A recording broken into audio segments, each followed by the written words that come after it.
Hello, everyone, and welcome to True Avatars, a queer video game podcast. This is episode 3, and I am your host, Zoey Wild, and my pronouns are she, her. I am a trans feminine gamer and YouTuber. This week will be a little different, since it's just me with no guest. It's also a good time to mention that, even though this is a queer podcast, sometimes I'll talk about things that aren't necessarily queer. Sometimes having a queer person or guest on to talk about their video game interests will be enough to qualify an episode as queer-focused. After all, even though I'm a trans woman, I also like things that have nothing to do with my transition. And I hope you queer listeners also have things that have nothing to do with your queer lives that make you happy. Interests in video games or TV shows, books, whatever makes you happy. Hobbies, I stay inside a lot, so that's why those are my hobbies. But if you go outside and you play tennis or sports or do things in the outdoors, that's cool too. It can be exhausting putting any kind of focus on your identity all the time. So, this week I want to talk about my favorite video game series and the series that actually hooked me into gaming, Pokémon. Plus, maybe some listeners have no idea who I am and why I love video games, so Pokémon seems like a pretty good place to start. But first, I'll stick to our usual format, what I've been playing, then the news of the week, which is thankfully short because it was a slow news week, and then finally the segment of the week, which is me talking about my love of Pokémon, and then we'll speculate a bit about Legends Z-A, next year's Pokémon game. So, let's start on what I've been playing, and what I've been playing is, lately I've been trying to finish Zelda Echoes of Wisdom, the new 2D Zelda game on Nintendo Switch, but I haven't had a ton of time to play it, and 2D Zelda games aren't the kind of games that I rush through. I kind of savor them and take my time with them. I haven't actually had any time to play it this week, and the little time I had to game, I actually put my focus on Astro Bot, which I've wanted to talk about the last few podcasts, but I haven't actually had an opportunity to bring it up. But if anyone hasn't heard of it or hasn't played it yet, it's basically a Mario game for PlayStation. It's super adorable, and it has amazing throwbacks and references to classic Sony games. And the entire game is themed around PlayStation 5 aesthetics. And it really uses the PS5 controller, the DualSense, really, really well. This is really why I love the game. The game is well designed, and if it didn't have these DualSense controls, it would still be amazing. But every time you walk through grass or every time you break something or you punch an enemy, you feel it in the controller. There's a little sound. It's just it's so immersive. It's better than any 3D movie I've ever seen. It's the most immersive video game I've ever played, honestly, just because it really feels like the game is responding to you and you are feeling everything you're doing in the game. The DualSense alone, there is no other game on PlayStation that I've played that has utilized the DualSense controls this well. It actually blows my mind how amazing it is. And then as a platformer, a 3D platformer collectathon, it's up there with Mario 64, Sunshine, and Galaxy. In fact, I would say it has the DNA of all those games put together. First off, you're going to galaxies in Mario Galaxy. Each world is its own planet. Now the only thing about the game design is you're not running around a spherical landscape like Mario Galaxy, but each world is its own thing, its own planet, and it's and everything is completely unique. Each level has its own gimmick, and some of these gimmicks don't even come back in later levels. It's just we designed this entire mechanic for this one level, and after 20 minutes it's never coming back, and that's crazy to me. But it's so well done. I won't spoil too many of them, but there's one level where you shrink down, and the whole game is the whole level is built around when you have to know to shrink and when you have to know to grow to regular back to regular size. And it's just so creative and clever. It's like playing Ratatouille almost. It's really fun. And there's dozens of levels like that. And then it reminds me of Mario Sunshine, which is actually my favorite 3D platformer. I don't think it's the best 3D platformer, but it's my favorite because it was my first, and I beat it by myself without any help from any friends or family, which was rare for me when I was 7 or 8 years old. But Mario Sunshine is my favorite game, and one of my favorite aspects of the game, especially as I got older and grew to appreciate challenging platforming, are the secret levels in that game, where they take away the game's mechanic, which is Flood, which gives you the water pack that helps you get around any mistakes you would make. You basically get to hover across gaps instead of jumping. So in Sunshine, they give you levels where they take that away, and Astro Bot has something similar. They don't really take away your abilities, but they definitely force you to think about how to use them in these really challenging little mini levels. And you'll know them when you come across them because A, they're very difficult, and B, they're all themed around the icons on the PlayStation controller. So the only ones I found so far are the triangle levels, and they are really, really difficult. And they took me one of the levels took me like 2 hours. Like I'm not gonna say I'm a good video gamer, but like it was so challenging. But it was also like really fun. Like I was never frustrated at any point. I just like every time I died, I like learned how to like, okay, I gotta do this next time. Okay, I gotta do this. And then like sometimes you just want to like run through the level and see if you get momentum. And like sometimes you have the momentum and sometimes you don't, and you die.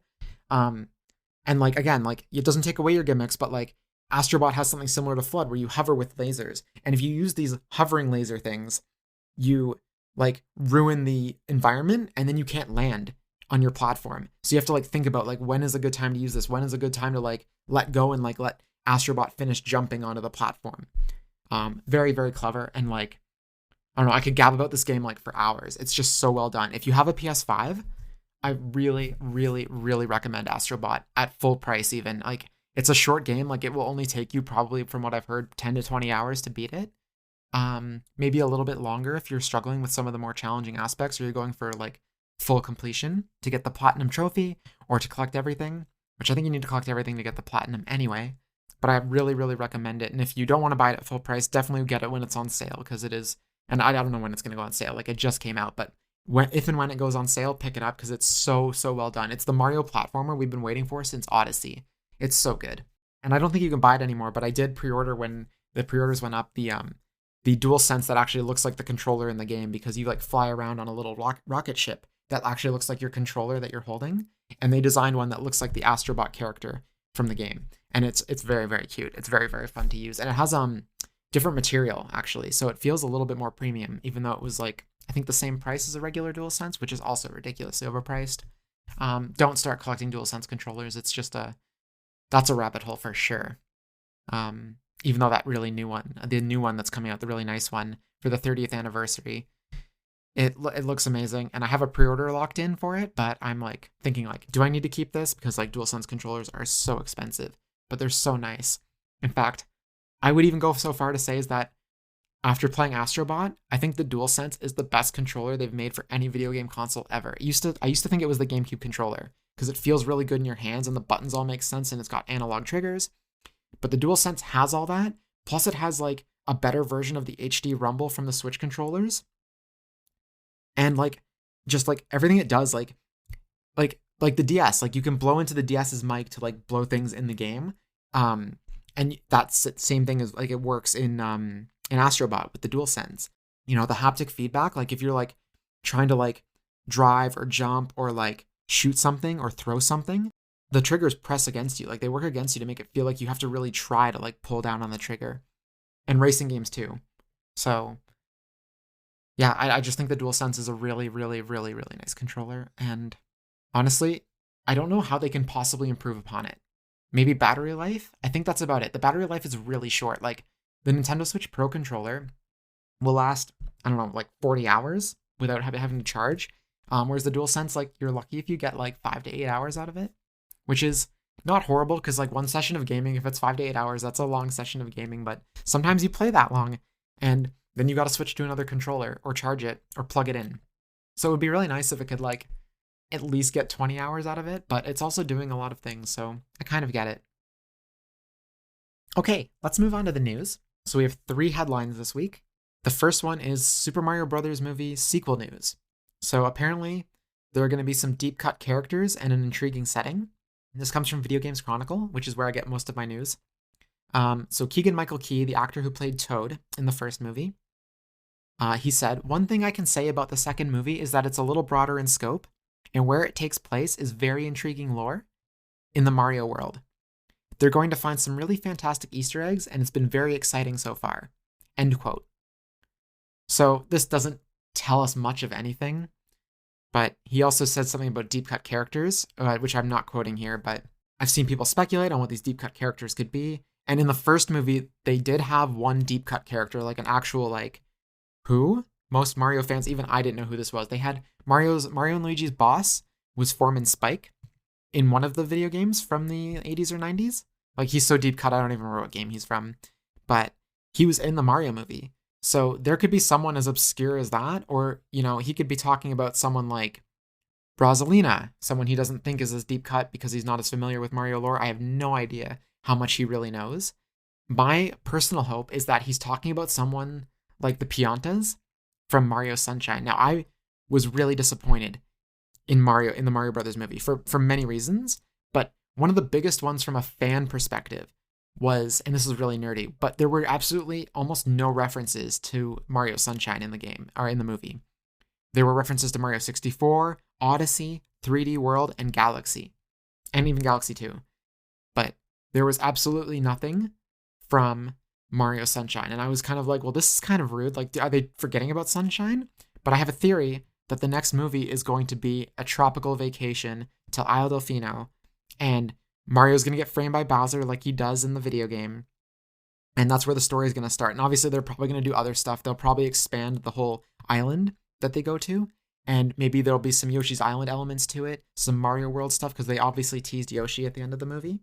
So I think, I hope anyway, this is like total speculation and total, I guess, copium almost, that they'll do something with Sunshine in the movie. And maybe these deep cut characters are characters from Mario Sunshine that maybe Keegan-Michael Key has never heard of or doesn't know as well.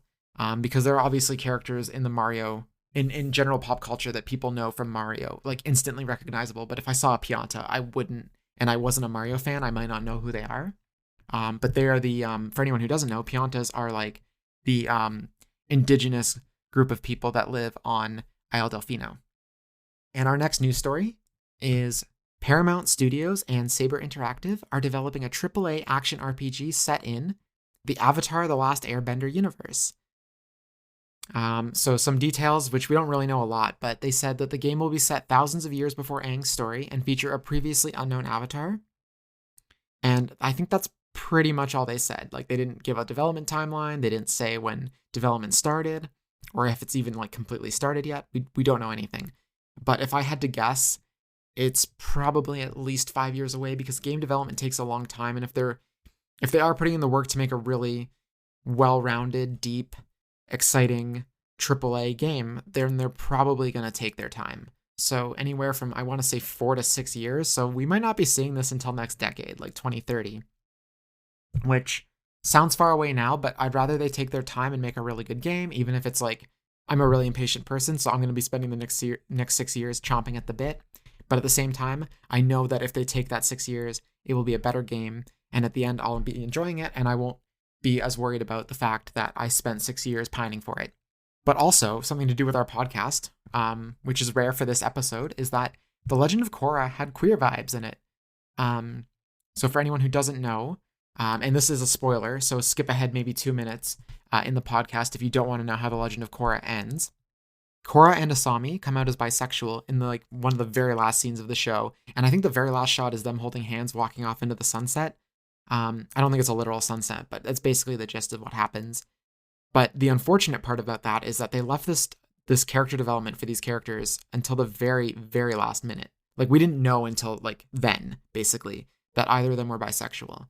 So I guess what I would want from this AAA RPG set in the Avatar universe is that if they're going to have gay characters or bisexual characters or trans characters, any kind of queer characters at all, I really just hope they introduce those traits earlier in the story and don't leave it for fans to have to dig for. Or if there's not going to be any queer characters, then maybe we can at least design the character that takes place in the story. Although I don't know how much we're going to be able to actually design our own avatar. And that's kind of a double entendre. But when I say avatar in this case, I mean how the character looks and plays and feels for us. We get to choose the looks, we get to choose the gender, but they might have a predefined character that we're playing as. So who knows? And then our last news story is F-Zero GP Legend and F-Zero Climax, 2 Game Boy Advance games, are coming to Nintendo Switch Online on October 11th. So these are the last 2 F-Zero games that were ever released, and F-Zero Climax was actually a Japan-only game. I'm not really a big F-Zero fan, but I think this has really amazing implications for future games. We've talked about Mother 3 before, so previously unreleased games coming to NSO means Mother 3 still has a chance, despite whatever rumors you might believe about difficulties to release it. But another part of the news that's not really part of the headline is that F-Zero 99, the multiplayer NSO game, is also getting 5 tracks from the Satellaview version of F-Zero. So anyway, if anyone who doesn't know what the Satellaview is, it was basically a satellite online add-on to the Super Nintendo. or the Super Famicom, I should say, in Japan in the 90s. So basically, it let you download games every week, and like add-ons to games. So it was like DLC before there was DLC, and it was Japan only. But a lot of the games that were released and a lot of the add-ons that were released for the Satellaview have never really been seen since. Not in the West, not in Japan, pretty much nowhere. I do think there was one instance where Satellaview content did leave Japan as an add-on for another, like a remaster. Unfortunately, the game that it was it's escaping me right now. I think it was a Square Enix game though. But anyway, all of Nintendo's first-party Satellaview content has basically been lost media since. I think there have been some fan attempts to preserve some of the content, but some of it's completely lost. And something that does excite me about these 5 tracks coming is that there's Zelda exclusive Zelda content that was on the Satellaview. I think there were 3 Zelda games, including one of them where you get to choose like your character. Like it wasn't Link, it was like Pokemon where you pick like a boy or a girl and you name them and then they go off on an adventure.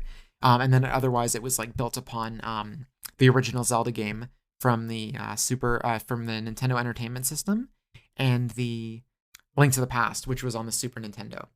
So I would love to see more content from the Satellaview make it to the NSO. In fact, I did a whole YouTube video on it, on games that could come to NSO, and I included all the Satellaview games in it. I would really like to see those come at some point, sooner rather than later. But this is not a point against Satellaview games coming. So I will stop rambling about that now. But I'm very, very excited to see where this goes. And that's essentially our news for the week. So let's move into our segment, talking about Pokemon. So again, we're gonna I'll just remind you that I'm gonna talk about my history with Pokemon a little bit and my love for it, and then I'm gonna move into speculation on next year's game, which is called Pokémon Legends Z-A, and I'll explain a little bit more about what that is later. But first, I really want to talk about how I got into Pokemon. So when I was a kid, 5 or 6, like when I was really little, like my obsession was Thomas the Tank Engine, and as I grew out of that a bit, and I went to school and I met people who had other interests, and I wasn't just like living in my own little world, I figured out that there was this thing called Pokemon, and I watched some of the shows. I couldn't get into it. I didn't really understand. I think I bought one of the Viz videos that had like 3 episodes that were kind of like combined into a movie where they cut out like the theme song and stuff. So it was just like an hour-long like mini movie, I guess. And I think I bought the second video. So I didn't start with the beginning of the story. I think I like started with like Ash battling Brock and like the Metapod episode, and I was just like, what am I watching? I didn't understand it. I didn't like it. And then people at school were talking about it a lot, so I was like, okay, I gotta give this another chance. And I bought the first movie on VHS with my paper route money, and I loved it. I was like, okay, this is cool. And I like asked friends at school. I was like, okay, what does this mean? And I remember like saying like, oh, I really want to see a Pokemon evolve. Like, what is that like? Like I had not played the games. I'd only seen like a few episodes and the movie.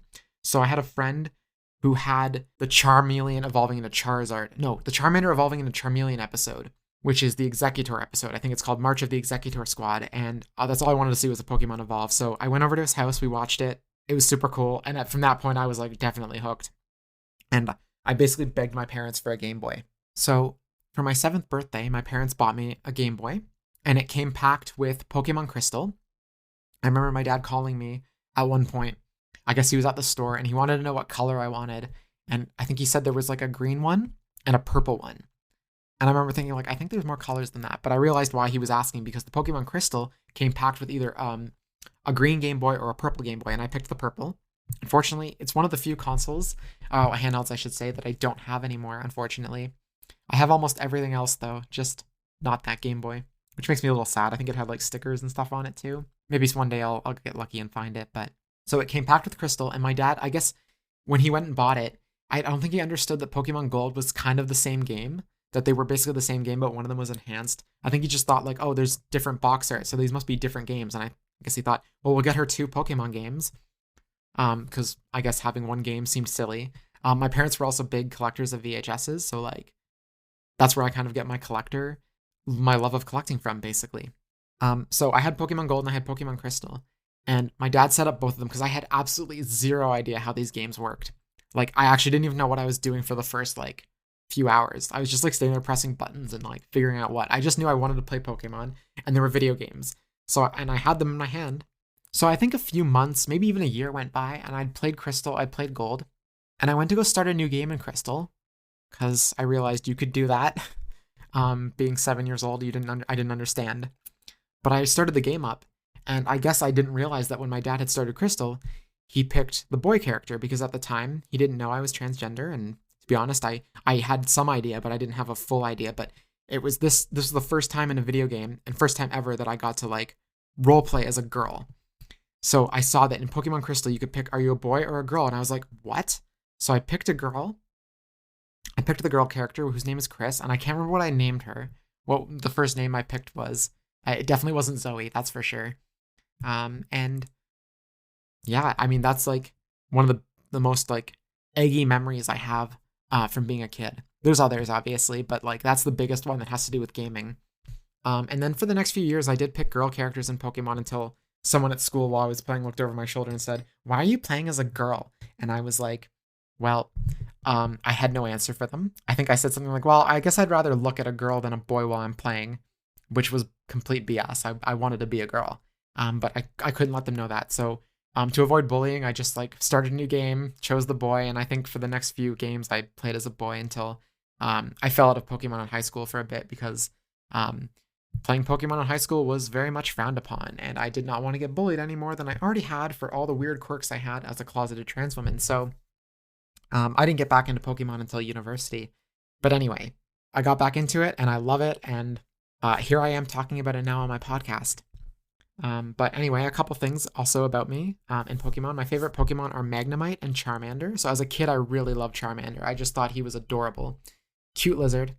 And even now today, I've adopted a leopard gecko she's a lighter orange color, looks more like a shiny Charmander, but her name is Mango. And Charmander very much inspired my love of reptiles, especially lizards. And my other favorite Pokemon is Magnemite. I really love, as a kid, I thought the episode with Magnemite, where Pikachu is sick and the Magnemite are following him around, I thought it was kind of creepy. Their voices were like off-putting.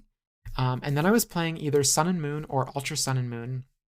And in those games, you can actually interact with Pokemon and kind of play with them a little bit, almost like petting and like playing. It's like, it doesn't even go into it's not even a mini game. It's just like you press A and then you get to pick like spin around or jump or like wave at the Pokemon. And then the Pokemon like does a little dance. And it was at that point I realized Magnemite could kind of smile and be playful. I mean, Magnemite obviously has no mouth, but they do the anime thing where the eye like shuts and goes into like a rainbow arch. And I was like, oh, Magnemite's actually really cute. And then I saw a Pokemon card where Lieutenant Surge is like polishing a Magnemite and the Magnemite's like happy and there's like one bouncing around behind him. And from that point on, I thought they were kind of cute. And then there was not a community day in Pokemon Go, but like on every Tuesday evening, they do like a spotlight hour. That's what it's called. And I was like, oh, it's Magnemite. I kind of like shiny Magnemite. So I went to go find one. And right at the end of the hour, I finally found one. And then it was at that point I was like, okay, I think Magnemite is definitely one of my favorite Pokemon. And for the saying, I mean, I like anything with one eye, like creatures. They just look kind of derpy. And I don't know, I think the derpier something is, the cuter it is. So I also really like Beldum, and I like Meltan, and I also like Revavroom and Varoom. I mean, Varoom has two eyes, but anytime they make a steel Pokemon with one eye, I'm just like, I'm really into it. They're so cute. I hope there's another one next generation. But yeah, that's like the short of it, I think. I could talk for hours about Pokemon and my love of it, and I'm going to talk some more, obviously, but I kind of want to move into talking about Legends Z-A. So Legends Z-A is another game in the style, if anyone played it, called Legends Arceus. And Legends Arceus came out almost 3 years ago, and it was the first, it wasn't open world, but it was really the first Pokemon game where you could kind of go anywhere and do anything. And it was also another Pokemon game where they gave you a unique way of throwing the Pokeball. Like you could actually like choose how to aim and throw the Pokeball, kind of like Pokemon Go, except instead of entering like a splash screen or like a focus screen to do it, you were just like hiding in the grass. Instead of seeking out Pokemon in the tall grass, you were in the tall grass yourself, trying to not basically get murdered by Pokemon and throwing Pokeballs at them. And it had crafting. And of course, it was also set in the 1800s. So it was also a prequel. And since then, people have been, myself included, have been clamoring for another game set with this gameplay style. Now, I'm not sure, and I'll get into this a little bit later, but I'm not sure what kind of gameplay it's actually going to be, if it's going to be similar to Legends Arceus for Legends Z-A. But the other part of this story is that 10 years ago, the game that actually got me back into Pokemon when I was in college was Pokemon X and Y. I bought Pokemon X, I bought a 2DS, the one that didn't fold. I was like, this is like a Game Boy, and it was cheap. It was like I want to say 130 Canadian at the time. So I was like, $40 for a Pokemon game, 130 for this. I was a broke college student, but it was worth it. And I fell back in love with Pokemon. But those games were clearly hinting at a third version, Pokemon Z, that just never came. Like, they never did anything with the legendary Zygarde. So in those games, there's Xerneas, the X Pokemon, Yveltal, the Y-shaped Pokemon. Like, it literally is shaped like a Y. And there's a serpent that's shaped like a Z called Zygarde. And in the game, you find Zygarde in a cave and nothing, you just encounter it. Like, you just battle it and catch it. There's no story, there's no lore. It's in the post game, so like it's completely an afterthought. And usually when they do that, like with Rayquaza, for example, in Gen 3, there's usually a third version of the game. So I talked about Crystal being like an enhanced version of Gold and Silver. Emerald is an enhanced version of Ruby and Sapphire. I thought there was going to be a Z enhanced version of X and Y. And a lot of people did. So they did the remakes Omega Ruby Alpha Sapphire in 2014. The X and Y came out in 2013. And then 2015, we thought for sure they were going to do Pokemon Z. And of course, they revealed new forms for Zygarde. And they revealed a new form for Greninja. And we thought, okay, so they're clearly gearing up to release Pokemon Z. And then it just never happened. And then the next year after that, Sun and Moon came out. And it had all that Zygarde stuff that they'd revealed the previous year. And it was in Sun and Moon instead of following up on the Kalos storyline from X and Y. So it was a little disappointing. So imagine my surprise when this year they revealed Pokemon Legends, a sequel to the previous game, or at least a follow-up.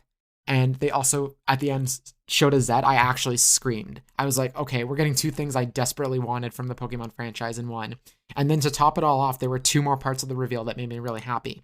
They revealed that Mega Evolutions are coming back, which I just love the designs of. I love the mechanics of. I also love Gigantamax a little bit more, but I've kind of missed Megas, and also fans have been clamoring them for them for a while, and I'm just glad that they'll be happy. It'll quiet them down a little bit, so we don't have to hear about it as much. But then even better than that, okay, this is like the best part, is that when they showed the release date, they didn't say there was another Pokemon game coming this year, another annual Pokemon game. They showed the date as 2025, and they didn't give a window. They didn't say like, oh, it's coming January 2025 or early 2025 like they did for Legends Arceus. Just said 2025. And we're going to get into when I think specifically it's coming next year. But everything we know about the game from that trailer, because they didn't show any gameplay, actually. I don't even know if what they showed was an in-game cinematic. It was just like Pikachu running around Lumio City, which is the big city from the X and Y, and it's based on Paris. So the whole game is set in a region that's based on France for X and Y. For Legends Z-A, it seems like it's just going to be only set in Lumio City. So think like how GTA is only set really in a town or a city. And we saw some returning Pokemon in the trailer. We saw some Pokemon battling going on.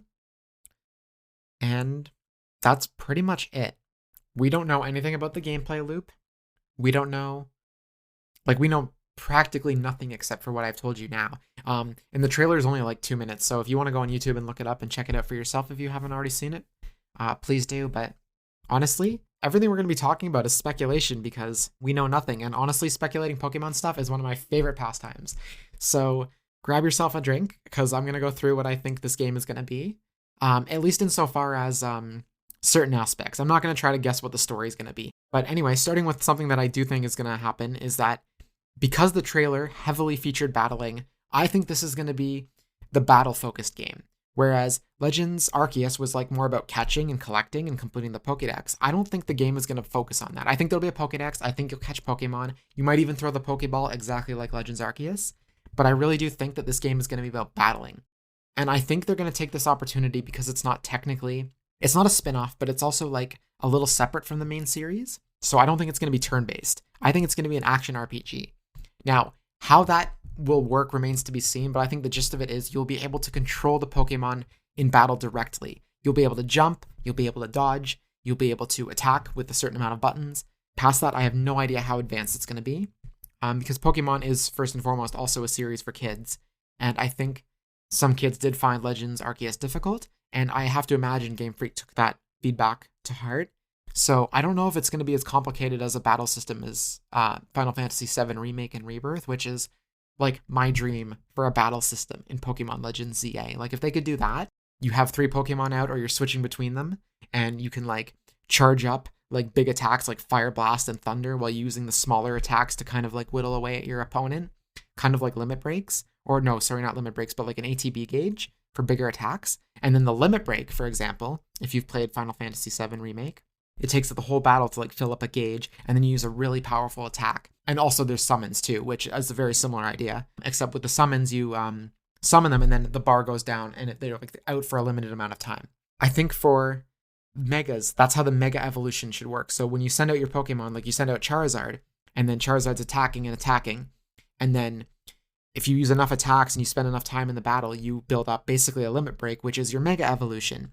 So then in the original games, mega evolution lasted 3 turns in a turn-based game, but this one it would have to be time-based.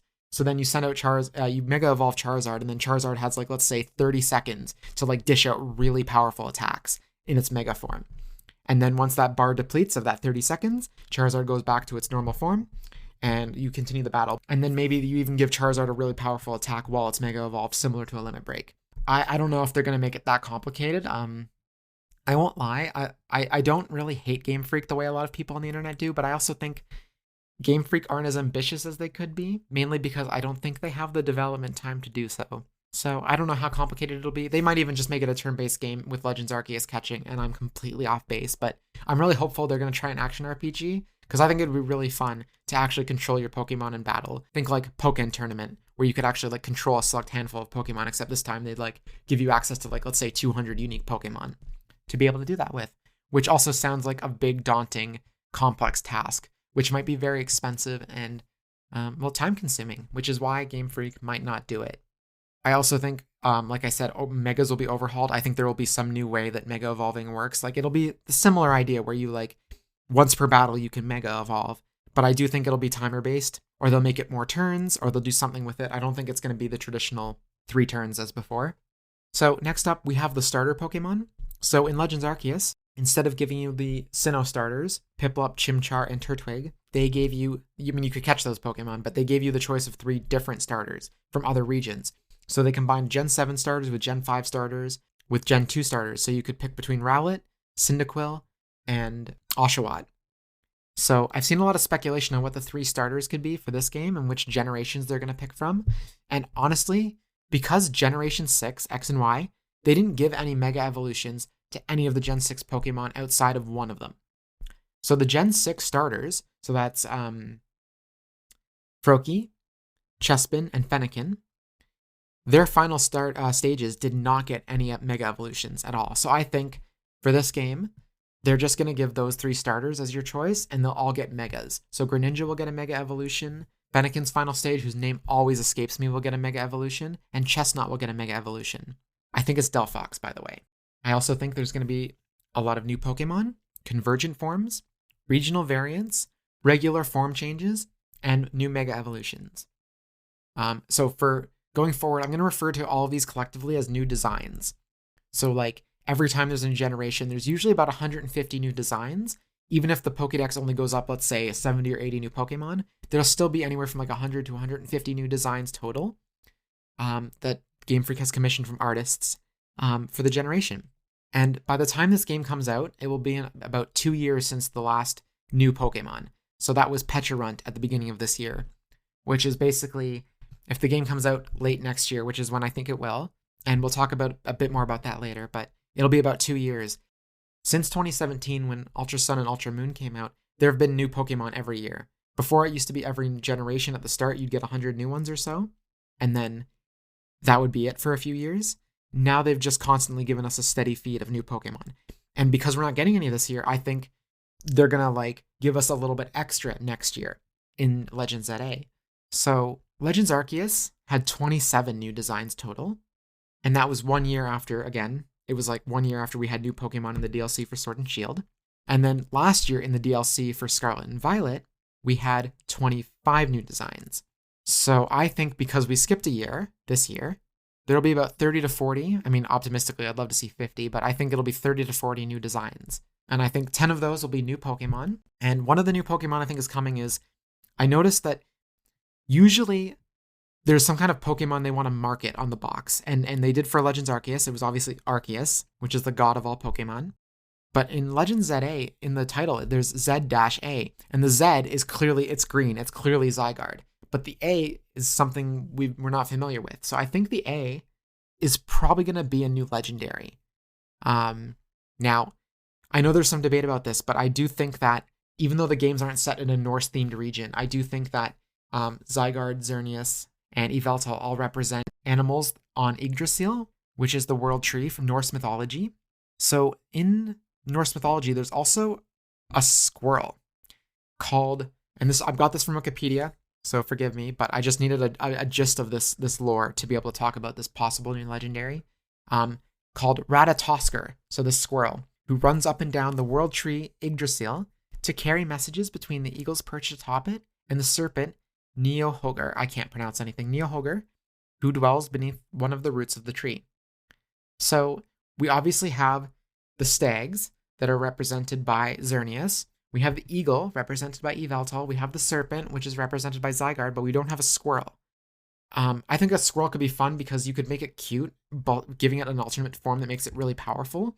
And it could be like partner Pokemon that like is with you throughout the whole game. So if it's a messenger, it could be like guiding you through the game and the story. So I think a squirrel is possible. But again, that's total speculation. I do think there will definitely be at least one new legendary because there were a bunch in the DLC for Sword and Shield. There was one new legendary in Legends Arceus, and there was in the DLC for Scarlet and Violet. So I do think there'll be a new legendary regardless of if it's a squirrel or not. I also think there's going to be some new cross-generation evolutions. And so what I mean by that is that, for example, in Gen 1, there was Magnemite and Magneton. And Magneton didn't evolve further. But when Gen 4 came around, Diamond and Pearl, suddenly you could take Magneton to a certain area and it would evolve into a third stage, Magnezone. So I do think that they're going to keep this trend up, which they have for the last few years of giving us new evolutions for old Pokemon. And I don't know who they're going to pick, to be honest. They could be anyone. They could also choose not to do it at all. But I want to talk about some Pokemon that I would love to see. Because in the last few years, we got evolutions to Quillfish called Overquill. And we also got an evolution to a Gen 8 Pokemon in Gen 9. So Applin was able to evolve into Diplin and then Hydrapple.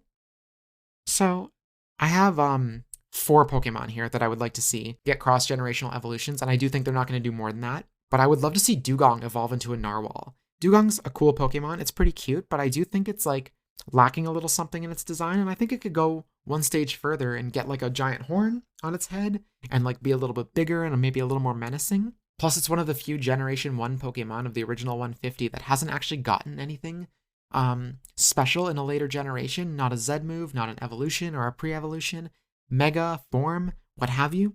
It's gotten nothing. So I do think it's due. And I think a Narwhal would be really cool. The next Pokemon I would love to see get something is Sudowoodo. So I think Bonsly is very cute. I think Sudowoodo is a very clever design and very funny. But I do think it could be a little more powerful and look a little more tree-like. Like it's actually like kind of becoming what it aspires to be. And I think something kind of like the Ents from Lord of the Rings or the Great Deku Tree, where it becomes like a big, full, grand, like grandfather-esque tree, could be really cool. So that would be nice. Plus, you could give it like some kind of clever name like Bonsly and Sudowoodo. I've seen some on the internet that have been speculated. Unfortunately, they all escape me, but it's just another opportunity for a clever name, and Pokemon is really good at that. So I would like to see that. Also, I would like to see Chimecho. It has a pre-evolution, so it's the Bell Pokemon, and it evolves from Chingling, which was added later. So Chimecho was Gen 3, Chingling was Gen 4. I would like to see Chimecho evolve into like a traditional English like church bell. I think that would be really cool, just to kind of like give it a stats boost and like make it more useful. Anything with 3 stages is going to get used more than anything with 2 stages, at least when I play. But everyone's different. But I would like to see Chimecho evolve one more time. Plus, I think there was speculation last year that Chimecho might get something, and that never happened. So I'm kind of hopeful that there's still a chance, especially if Pokemon like Dunsparce can evolve into Dunsparce. And then the last one, I mentioned 4.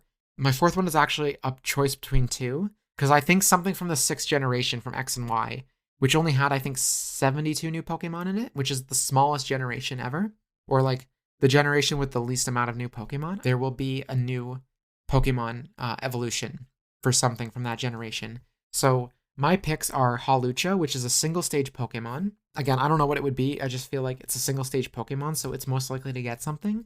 But then there's also one of the Route 1 Pokemon, Diggersby, which is like a bunny that digs. And I think there's potential there for a third stage, especially if they gave Linoon something in the 8th generation when it evolved into Obstagoon. Next, I want to talk about Mega Evolutions. So I think that's the part people are most excited for. And I think Mega Evolutions have interesting designs. And I picked a bunch of them based on what I think would be cool and what Pokemon need stats boosts and like what Pokemon kind of need it a little bit more. So I did, I also noticed too that Generations 5, 6, 7, 8, and 9, Generations 5 and 6, the last time we got new Megas, was Gen 6. Gen 5 and Gen 6 only got one each. And Gens 7, 8, and 9 have no Mega Evolutions at all. So I think a lot of them will be from those generations, but I do think there's going to be some focus on Gen 1 and 2 because lately there has been a lot of focus on those two generations. I think because it's easy to market to nostalgia for those generations, get the older fans in, and it works for me, so why fix what isn't broke? So the first one I'd like to see is Starmie, the starfish Pokemon, and Staryu is a brown fish, and then it like kind of like doubles its amount of spikes on it when it becomes Starmie, and it becomes purple. Now, I've seen a really great fan art that I've been seeing on Google Images for decades. I think it's from DeviantArt, and it's like Starmie Mega evolves into a pink starfish, kind of like you would imagine a starfish to be, but it's like kind of more grand and royal looking with like ribbons coming out of it. If you look up Starmie Mega Evolutions on Google, I think it'll come up as one of the first results, and I would love to see something like that actually happen. So I hope Starmie gets something, and Starmie is another one of the Generation 1 Pokemon that's never gotten any kind of attention or addition to its evolution line since the first generation. So, and it's the same with Dragonite too. I think there's potential there for Dragonite to get something. I'm not sure how it would work, but I know a lot of Mega Evolutions incorporate features in their design from earlier stages of the line. So like Ampharos, when it Mega Evolves, it gets the fluff, the wool back from Mareep. So I think Dragonite could maybe look a little bit more like Dragonair, where it can maybe be more blue or more serpent-like. But I just think like there's potential there for Dragonite, and Dragonite's never had anything, weirdly enough, despite being Gen 1 and being a pseudo-legendary and being very popular. So I think Dragonite's really overdue, and I think this is the generation. And Dragonite was in X and Y, so I think it's more than possible. Another Pokemon that should have gotten something in Gen 6 was Slowking. Slowpoke can evolve into either Slowbro or Slowking, and in Gen 6, Slowbro can Mega Evolve, but Slowking can't. So obviously your choice for evolution is going to be Slowbro. So I think Slowking is overdue. And because it's called Slowking and it's got a crown on its head, like you can really lean into the royalty aspect of it and make it more royal looking and grandiose. The next Pokemon I want to talk about is Azumarill. This is another Pokemon where you can incorporate aspects of its pre-evolutions into its Mega, because Azumarill sits on its tail basically. Like its head is as big as its tail. It's like a little ball that it like bounces on. And then Marill kind of like goes away from that, and then Azumarill's like tail is very small compared to its body. So I think it could be really cool if like you took Azumarill and gave it a big bouncy tail and let it bounce on that while giving it some like more details on its main body. And I think that could be a really cool way to give Azumarill a Mega Evolution. And the next one is one of my favorite Pokemon lines. I want to see Magnezone get a Mega Evolution because it's one of those Pokemon that's really popular, and also it doesn't have a Mega Evolution. And it seems like the kind of Pokemon that you think would. So what I want to see for its design is 3 Magnezones attached together the same way 3 Magnemites make up a Magneton. And I think that would be really derpy and really cool and just like silly, because sometimes they lean into silly designs that don't make a ton of sense anyway. Because I don't know where you go with Magnezone as a Mega aside from doing something like that. And if they don't do it at all and they don't give it a Mega, then that's also fine. All right, bear with me here. We're going to move a little bit faster because there's only so much Pokemon I'm sure people want to hear me talk about. So Drapion, the scorpion Pokemon, I think you could make it larger, give it a scarier tail, make it more menacing. And that's like the only Gen 4 representation I've included on this list. I actually skipped Gen 3, I think, because Gen 3 got a lot of Megas because of Mega Ruby and Alpha Sapphire, so I think Gen 3 is like good. I think those Pokemon will be in the game, and that'll be enough for Generation 3, which is Ruby and Sapphire for anyone who doesn't know. Cofagrigus from Gen 5, I think could get a really cool Mega. So it's got like spiritual hands coming out of its sarcophagus design. And I think you could have the sarcophagus open and have the actual spirit climb out for its design, similar to how to Kangaskhan when it Mega Evolves, it has the baby leave the pouch. So I think that could be really cool. And I think another Pokemon that might get, so I can't choose between which ones, Gothitelle or Reuniclus, but I think one of them is due. They seem like the kind of Pokemon that are like, they've gotten some more popularity in recent years. And yeah, I think one of them is gonna get something. The next Pokemon that I think is definitely gonna get something, or at least could have a really cool design, is Vanillux, which is the ice cream Pokemon. And I think it would be really cool if it looked like a big banana split somehow. Because I don't know where you go with ice cream besides making it a banana split. And I do think that like its design is a little bland because it's just like bigger ice cream cone, final big ice cream cone in its line. But otherwise, it's a really cute design. And then Chandelure is a really popular ghost fire type Pokemon. Looks like a chandelier. And I think that design is super easy because it will just be a bigger, more grandiose chandelier. So, and then we talked earlier about Chestnut, Delphox, and Greninja getting megas because those are the evolutions of the starters. I think they're going to get some. Get at least one mega each. I mean, maybe two. Who knows? Because Charizard did get a Mega X and a Mega Y form, while the other starters did not. So maybe Greninja gets something extra. Who knows? Because Greninja is like almost as popular as Charizard these days. Lycanroc from Gen 7, I think, is going to get a Mega, and I think that Mega will combine all three designs into one, similar to how when Latios and Latias Mega evolve, they evolve into the same form and they combine aspects of both designs.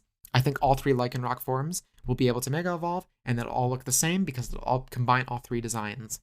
Golisopod, also from Gen 7, I think that's an easy one. They gave Gyarados, an already powerful Pokemon, a Mega, and Golisopod is also a really powerful Pokemon that evolves from like a silly weak one, like Magikarp. And I think they'll give Golisopod a Mega. I have no idea about design, I just know Golisopod is popular. From Gen 8, I think Frostmoth will get something just because it's a little... I think its design leaves a little bit to be desired, but its pre-evolution Snom is very popular, so I think people will want to catch Snom, and then Snom will evolve into Frostmoth, and people will be like, oh, Frostmoth, this is okay, I guess. But then Frostmoth will Mega Evolve into something really, really pretty and like ribbons, and maybe its body looks more like Snom with like the glittery triangular design.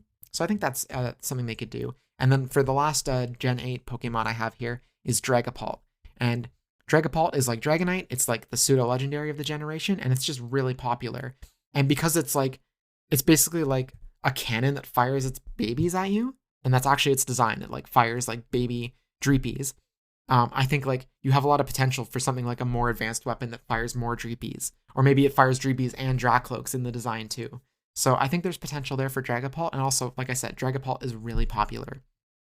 And the last Mega that I think will happen, so when Gen 9 came out, some of the Paradox Pokemon actually took inspiration from their Mega evolution. So like Salamence looked a little bit like, Roaring Moon looked a little bit like Salamence, and they even mentioned that in the Pokedex.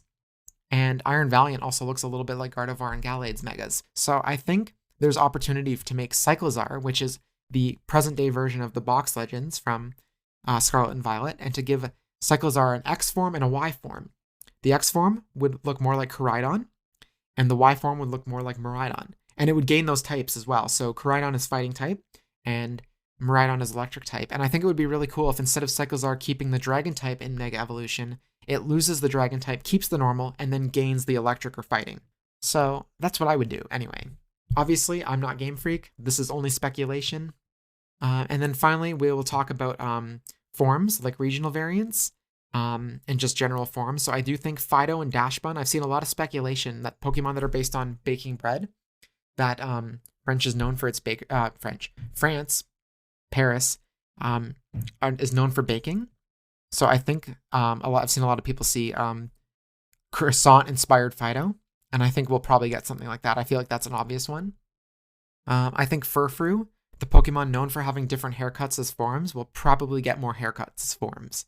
Seems like an easy one.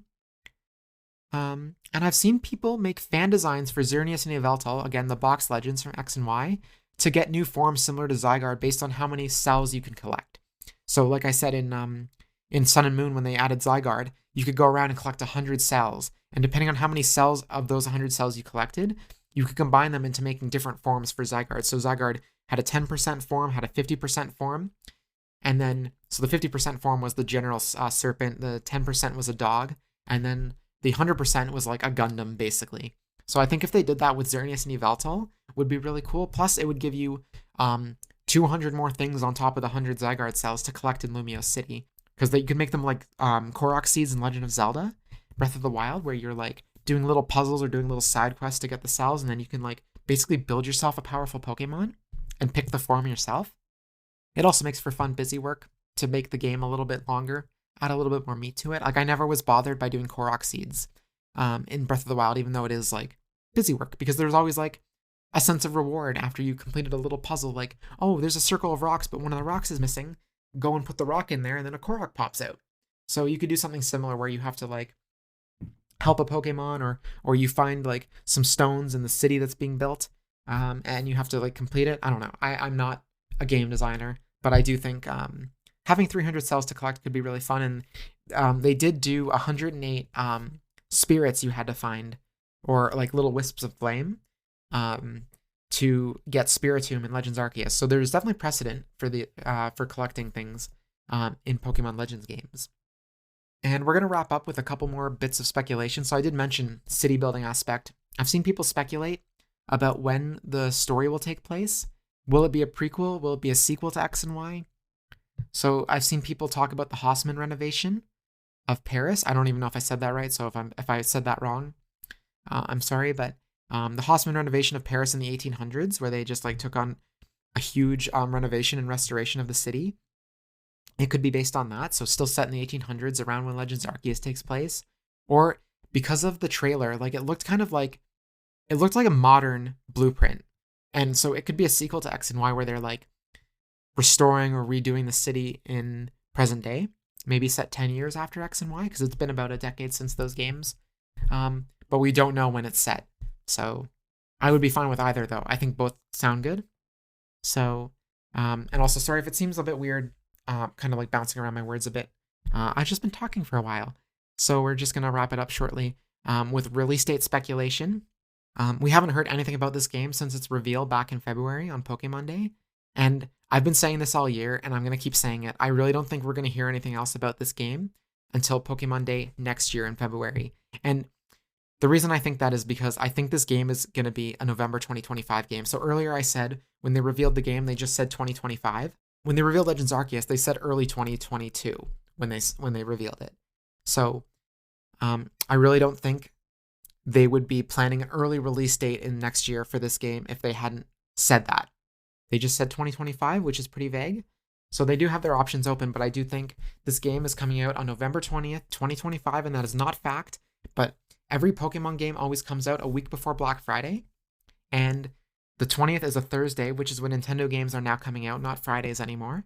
And that's the Thursday before the week before Black Friday. So that's 8 days before Black Friday, basically. And that's when I think the game is going to come out. That gives fans a week to pick it up before the big holiday rush. And then it's out in time for the holiday rush when people are going to buy presents for people and just do their general holiday shopping. They see on the shelf, oh, new Pokemon game just came out. And they pick it up for their kids or their grandkids. So, or for themselves even. So I think November 20th, 2025 is the release date. Obviously, if it comes out sooner, I'll be very, very happy. But I do think, yeah, November 20th, 2025 is going to be the release date, just for consistency reasons. And they'll reveal it next February on Pokemon Day, and they'll do the usual cycle of like, they'll show it to us in February. They won't say anything again until late May, early June, when pre-orders go up. And then they'll be quiet again until August. And then from August to November, that's when they'll ramp up marketing. So, and we know a little bit about this. I know PokeBeach has said, Water Pokemon Master on PokeBeach has said that the card game is gearing up for a gap year. So they're not doing anything based on the games anymore next year. They're going to do Trainers Pokemon, which is like Misty's Psyduck and Brock's Onix. They're going to bring that mechanic back. They're going to do Rocket's Pokemon again, or Dark Pokemon. So I think the speculation that they have a year to fill. We know there's a Black and White set coming out next year, which doesn't mean Black and White remakes, but I do think it means they're kind of padding out the year with popular things that will sell. And then the TCG can then fill up 2026 with Mega Pokemon in the card game again. And that's pretty much my speculation for Legends Z-A. I'm really excited to play it, but I know nothing about it. But I do hope that it learns from what Scarlet and Violet did wrong and what Scarlet and Violet did right and what Legends Arceus did wrong and what it did right. I'm sure they will. And I'm sure that there will be some feature that we really wanted to come back from Legends Arceus that will just be gone because Game Freak is nothing if not consistent, and they always take away features that people loved. So I hope that feature they take away is not the catching Pokemon mechanic, because that made that game for me in Legends Arceus. I have nothing else to say really about that. Let's just hope we see something sooner than February, but if not, buckle on down till February, play some other Pokemon stuff. TCG Pocket comes out in a few weeks worldwide, so I'll be playing that and I will be covering it after it comes out. But in the meantime, that wraps up our show. So thank you so much for listening to True Avatars, a queer video game podcast, and I will see you all next week. Take care.